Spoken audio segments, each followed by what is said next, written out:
iOS 7 Beta 2 is now out, and aside from a couple of minor improvements, you now can also install it on the iPad. Now, the biggest question that everybody's asking is there really anything to be excited about here? So, let's find out. I'm Jaime Rivera. This is Pocket Now, and this is our hands on iOS 7 on the iPad. If you're familiar with our video of iOS 7 Beta 1, the differences between Beta 1 and 2 are very minor, except for the fact that there are some performance improvements that you can barely see. It does seem a little faster, but it still has trouble understanding gestures every now and then. And aside from that, the other improvement that you do get is that you now get the voice memos back, which were lost after Beta 1, and, well, all you're getting is actually a redesigned version of the application, but not necessarily something better, just a less skeuomorphic UI, if you could actually call it that way. Now, for those of you that were expecting any dramatic differences in iOS 7 on the iPad, I'm sad to disappoint you. This is still the same blown-up version of iOS from the iPhone on a bigger canvas, so you can still slide from side to side.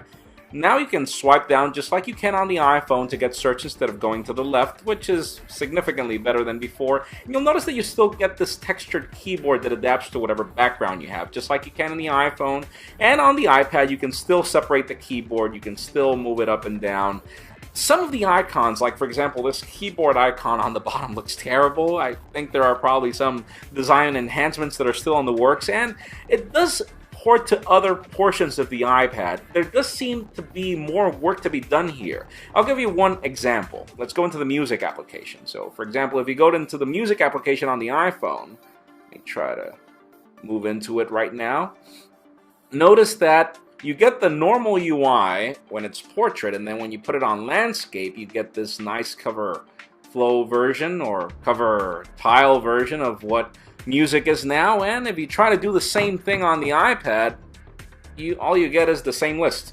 It doesn't vary, it doesn't enhance. You can go into songs, you can go into genres, you can go anywhere, and you do not get a better version of the music application, which is odd since the music application on the iPad on iOS 6 was actually superior to what it is now on iOS 7. And I'll give you another example. We can go into Calendar, for example, and let me go into the calendar on the iPhone, and you'll notice that on the iPhone there is very efficient usage of the canvas. You have your dates, you have everything, but if you do the same thing on the iPad, you go to the day view, you'll notice that everything is wider, but it's not more efficient. There is a lot of space to do more here, and still this doesn't adapt to the left and you don't get something better at the right. It is just a very lean and extremely white version of the same application. So if you ask me, was it better back when it was skeuomorphic? I'll say that it was better. I do believe that there is still a lot of work to be done on this Beta 2, and I don't feel that these are final applications. The photo application does seem to be finished.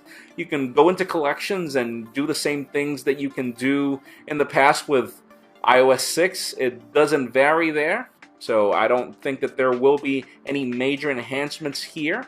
For example, you go into the camera application, and here you get the same features that you get on the iPhone. You can still slide for photo, for video. You get square options. I still don't find the option to actually be able to enhance the photos with different scenes, so it does seem that this will be exclusive to the iPhone, or it could probably be just not available for this particular iPad. Remember, the iPad mini is more of an entry-level tablet. You go into contacts again. Here you do get a pane on the left and the pane at the right, which is fine, but no major enhancements, just a wider version of the skeuomorphic UI that existed before. And, well, the only difference back then was that that was grayer than this, so I can't really call it better. Another enhancement is the fact that Siri gets a new voice, but let's listen to it. How many kilometers are in 23 miles? Let me think about that. 23 miles converts to about 37 kilometers. Now, hopefully you noticed this. It sounds like if the voice has a little more pitch, but then it's still Siri's voice. just different, but it doesn't sound any more natural like, for example, you do get on Google's voice search now on Android. And notice the UI. If I had to compare this to the skeuomorphic UI that we had before, the skeuomorphic UI was better presented. This text that's being highlighted doesn't look any better or more readable than it looked on the previous version of how Siri handled everything. And yeah, I am going to complain about the fact that we get Bing for search. One that does annoy me a lot is the Notes application. Look at it. It looks extremely white, and this yellow text looks extremely annoying as well. Let me try to go into all of iCloud. Let me look into one that has a link, and notice you have this yellow text. You can barely read it. And for those of you that think that this is not skeuomorphic, well, they got rid of the notepad yellow, but this texture looks white actually, like white paper, like real paper. So it is skeuomorphic, and these yellow links are honestly terrible. It does seem like if this version on the iPad needs more work. Reminders is just an overlay of whatever is at the bottom, but it looks exactly like it did in the past without the texture. Again, going back to the same problem. Photo booth, again, just a different UI. You can take your photograph, and you can't really enhance it in any way, so there's really nothing significant here to show. Game Center takes a lot of time to load. There does seem to be a lot more work coming here, but it does look, again, just like a blown version of the iPhone with no really major enhancements. Notice how long it took to load, and then you can just touch it and it'll give you different options for Game Center. Nothing really out of the ordinary. Sadly, I haven't loaded any magazines for Newsstand just yet to show them to you. Some of them are really crashy on the iPhone, so I don't think it's even worth it to show.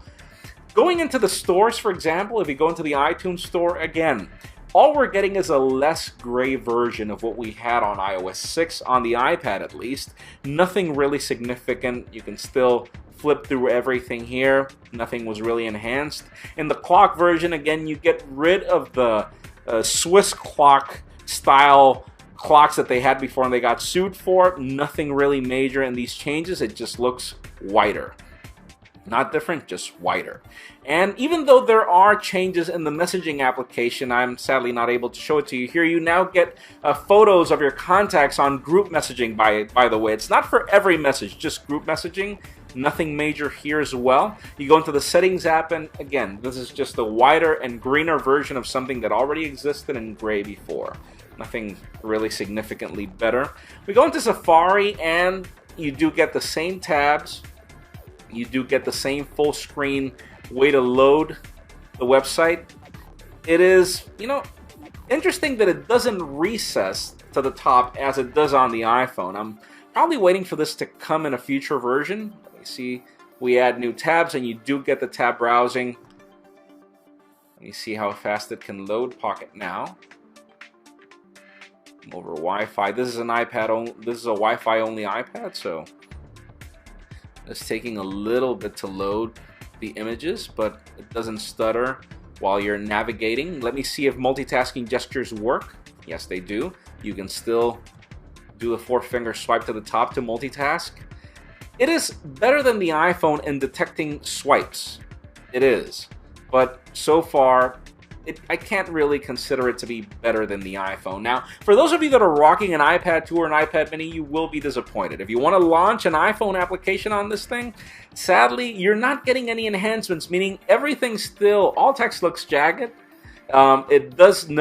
It does seem that it's not enhanced for the iPad like you do get on the Retina Display iPad. And that's really sad because you can jailbreak your iPad and get this problem fixed, but you can't do it on the native version of iOS. And then if you go into third-party applications like YouTube, which is made by Google, everything works as it should, like if it was working on iOS 6. Obviously, these applications will probably be enhanced in the future for the iPad, depending on how skeuomorphic they were.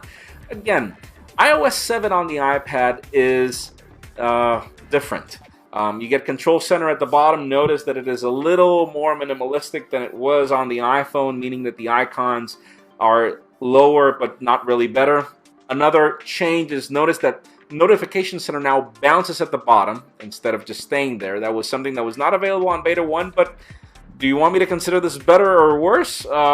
Again, it's just different. So, bottom line, iOS 7 on the iPad is something that you're going to get. It'll probably make the iPad work better as the betas progress eventually, and we will keep you posted on these changes. But so far, iOS 7 Beta 2 does not seem to be any significant improvement to what we had before. And in the case of, for example, the music application, I would call this like 2 steps back to what we had before. But we will keep you posted. Again, this is pre-production software. It'll probably be enhanced in the near future.